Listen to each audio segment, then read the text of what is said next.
we'll be playing Ronnie Scott's Thursday, and then we'll be playing a Band on the Wall in Manchester on Friday.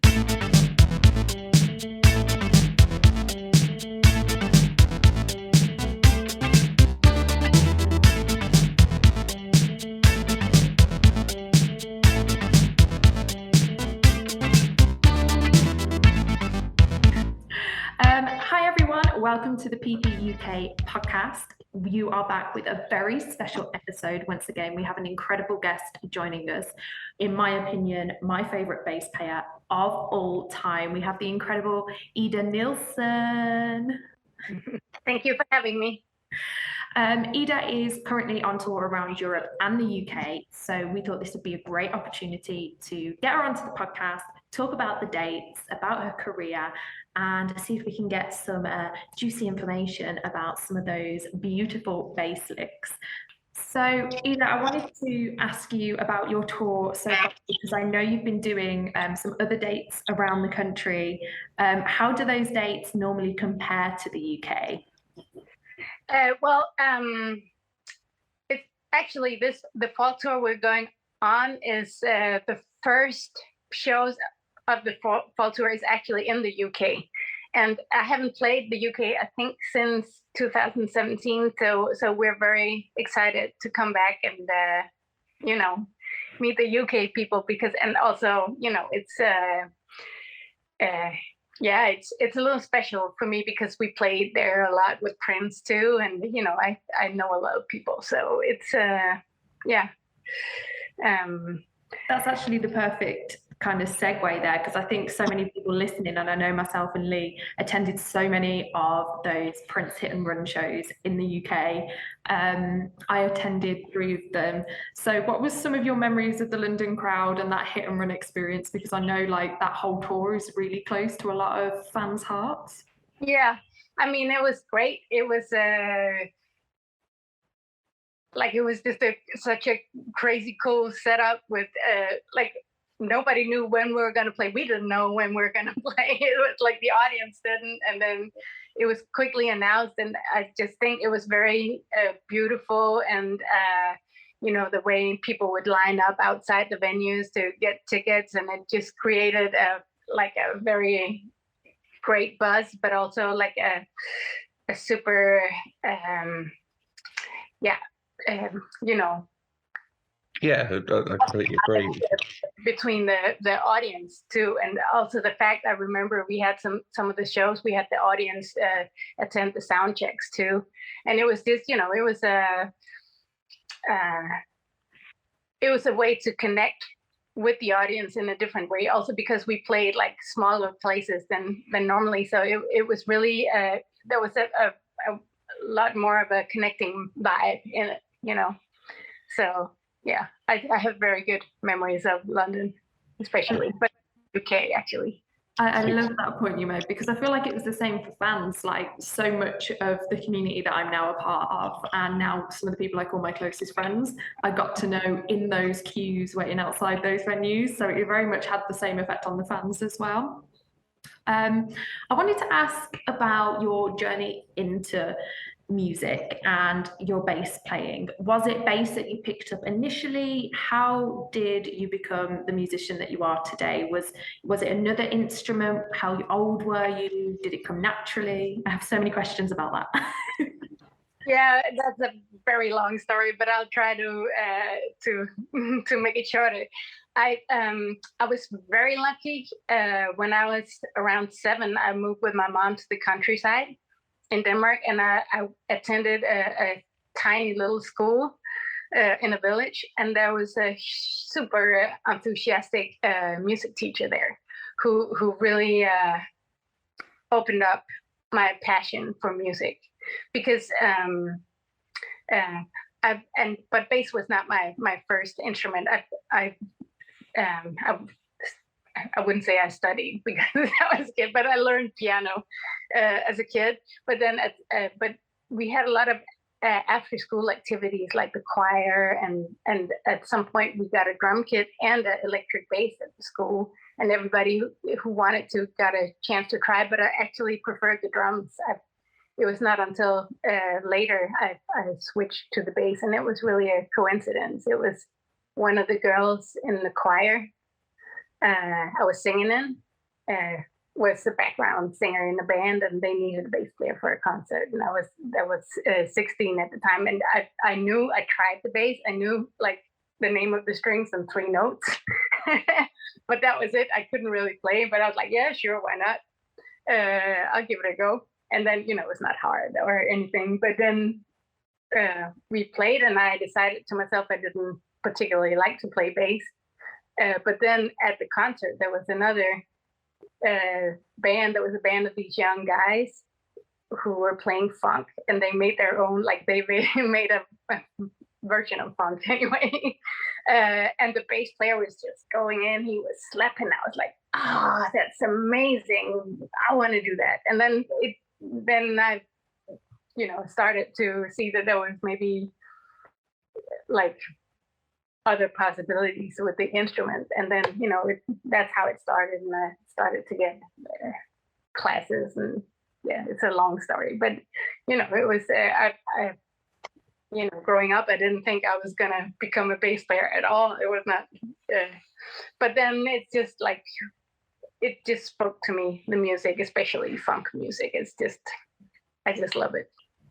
And I love your particular brand of funk as well. Your music always sounds completely different to anybody else's. That mix of the rap and the hip hop elements that are thrown into the funk, I absolutely adore. I feel like when you put on an Ida album, you know who you're listening to, even if it's a track you've never heard before and no one told you who it is. During my research for this interview, I saw that you was a big fan of Marcus Anderson. I just wondered if you've ever performed with him. Marcus Anderson? No, Marcus Miller? Marcus Miller, sorry. Yeah, that's it. Yes, we did.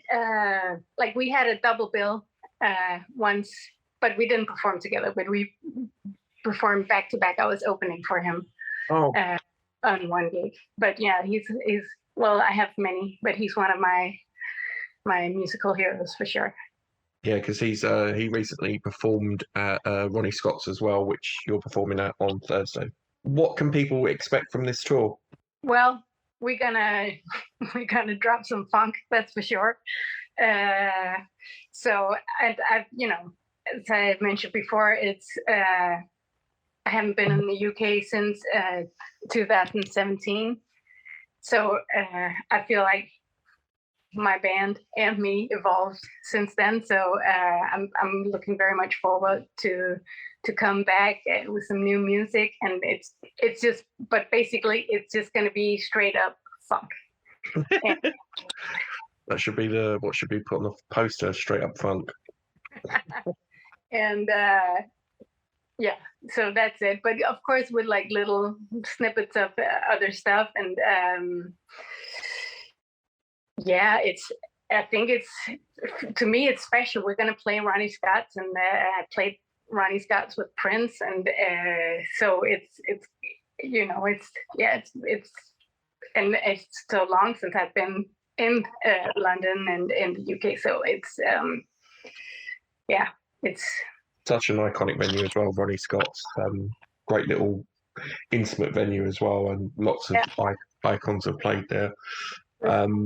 I think one of my favourite gigs that I saw Prince was when you guys played King's Place, and I remember it had only just been announced, and I queued up, and there was like press and PR people there, and I just remember just going in, and it was very intimate, and it was all acoustic, and then I just remember he said, "Oh, now we're going to go electric." And then like the curtain came down, if I remember rightly, and it was all lights, and then it was just one of my favorite gigs, and I just remember you guys just killed it, and then like you said, such a small venue, and to play that and have that intimate experience, it's definitely one of my favorite shows that I managed to get to. And what other projects have you been working on? Well, I actually I have a few side projects actually, because sometimes I have to take a little break from the funk. So I'm working on 3 other a little bit more low-key projects. That one is lo-fi. It's all instrumental stuff. One is like a lo-fi. I don't know what it's called. It's called Fat Cat Sofa Beats, and it's still kind of funky but very mellow. And then I have something that's very chill called Lucid Matter that also has beats, but it's a little bit more spacey. And I have a third that's like piano instrumental stuff, just to vibe to and relax to, called Butterfly Pacific. And that I've been actually writing a whole lot of tracks for those projects, but I have to be careful I'm not competing too much with myself when I try to release them. So it slowly I'm just working on these other. And right now I'm back to since I'm going to be touring, I'm working on a new album for my main act. Is there any plans for some kind of Third Eye Girl reunion down the line? You know, perhaps a celebration down the line. Has there been any talk that you can share? Or there has definitely been talk, but no definite planning. So it will happen, I'm sure, at some point, but timing has to be right. You know, Donna and Hannah's been having kids and I've been touring, and everything has to we just have to, I think we have to plan very far ahead for it to, you know. It'd be great to see you guys like do a reunion at Paisley at Celebration. Just throwing it out there, but you know, that'd be really something to see. And I know we all want to, you know, we're in contact. It's the timing of things to make it all right, and how to do it, how to also come back in a good way to also honor Prince the way we want to do it. And yeah, it's understandable when everyone's busy with their own schedules and stuff like that. So it's really one of the questions we had was how did I don't know if you can share this, how did Lizzo end up on Boy Trouble? Do you know that story? No, I don't know how. I think Prince just thought she was cool and reached out. Well, this is the thing, you know, a lot of people that Prince worked with recently, like Lizzo and Danny Lee as well, have basically blown up as well, and he could definitely recognize talent.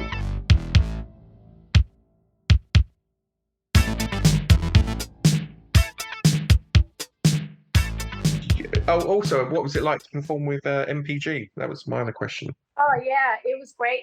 You know, I have not played this music for so long, and some of the stuff I never played because we didn't play it when I was playing with Prince.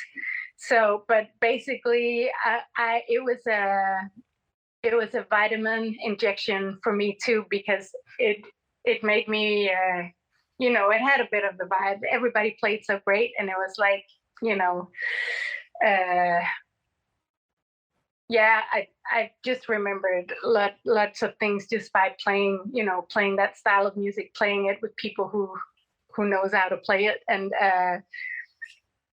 it inspired me a lot to write new music, but also to tighten up my band and all that. So I was. It was, of course, it was great. I mean, this has been quite this like, it's been a little bit of a purple year for me, because I met Renato Neto. We were touring in Brazil, and I met Renato, and then in July, Liv Warfield came and like to my show, and I went to her. Like, we swapped. We played at the same festival, and it was. You know, it was really great. And then I met Morris and the guys after, and you know, Mike Scott and Morris is like, it was very dear to me and old friends. So, and really? I got to meet the other MPG members too that I didn't play with before. It was just very cool. Yeah, because I think for fans, it's always great to see, like you and Liv hanging out, you and me hanging out, and we've been incredibly lucky to, Liv came over and she blew the roof off the Jazz Cafe, and then obviously MPG came over, and Tony and Morris and the rest of the MPG, they did a really, really great show in Coco in July, just gone. So, we as, and it's really great for you, a lot of the artists that worked with Prince to, come over and perform for us. And it keeps it going, and it's incredibly, appreciated from us, to see that. Where can people find out information about you on social media and it's with all your tour dates? Yeah, on my social media platforms, of course, but if you want to go directly to the source, then to see my tour is on my website, which is idanielsenbase.com. And there's all the info. And then, of course, I have my Twitter and Instagram handle is also idanielsenbase. And the Facebook is just Ida Nielsen. And cool. I'm posting the tour updates. I'm posting tour posters and stuff. But of course, for the UK stuff, we'll be playing Ronnie Scott's this Thursday. Thursday, and then we'll be playing Band on the Wall in Manchester on Friday. Cool. And I don't know if you can tell me anything about. I don't know if you remember the Third Eye Girl streams, where it was just the live streams from Paisley Park. Oh yeah. And how they came about. Was it just Prince wanting to jam and then just putting it out as a live stream? Yes, I mean, there was so much stuff bubbling at that time with different stuff we did to. So this was just a part of what we did, and we did also a lot of little video clips, and I don't exactly remember what came. I suppose first we did those video clips with Who's Third Eye Girl and try to make it mystical, and we didn't even know that the band was supposed to be called Third Eye Girl when we did those videos. So it was really, and then the jams I think came a little later, but also before we really was touring that much. So I think it was just part of trying to create some interesting content and have some buzz and bubbly stuff going on. I think looking back, I remember, and it's like, what is this? And Third Eye, I remember it was like, what is Third Eye Girl? It's very mysterious, and it's very almost like, what is the Matrix? It was that kind of vibe of, and then I think it was just like, you each one of you had your own little video and discussing it. I was like, I think it's her. I think it's, and it was it was just the whole look and feel of you as Third Eye Girl. It was quite unique at the time as well, and how he built it up on social media as well, I thought was very, very clever. Mm-hmm. It must have been a bit of literally a hit and run for you guys as well, just to go from one venue to another. We didn't know when we were playing either. So I remember once, I think there was just a lot of stuff on hold all the time. And then depending on conditions and also how Prince was feeling about playing or not. But I remember I had some friends who were in London, and I went out for dinner with them.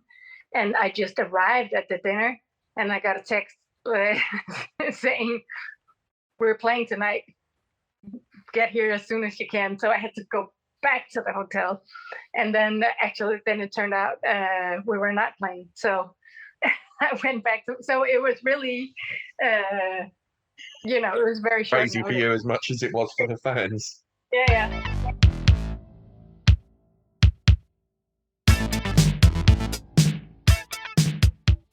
I just want to, of course, hope a lot of people is going to come to the shows, the Ronnie Scott Band on the Wall. And just saying we're looking forward, and it's going to be really, really funky.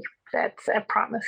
We look forward to seeing you, and please come back again. And yes, of course. Thanks for having me, and see you.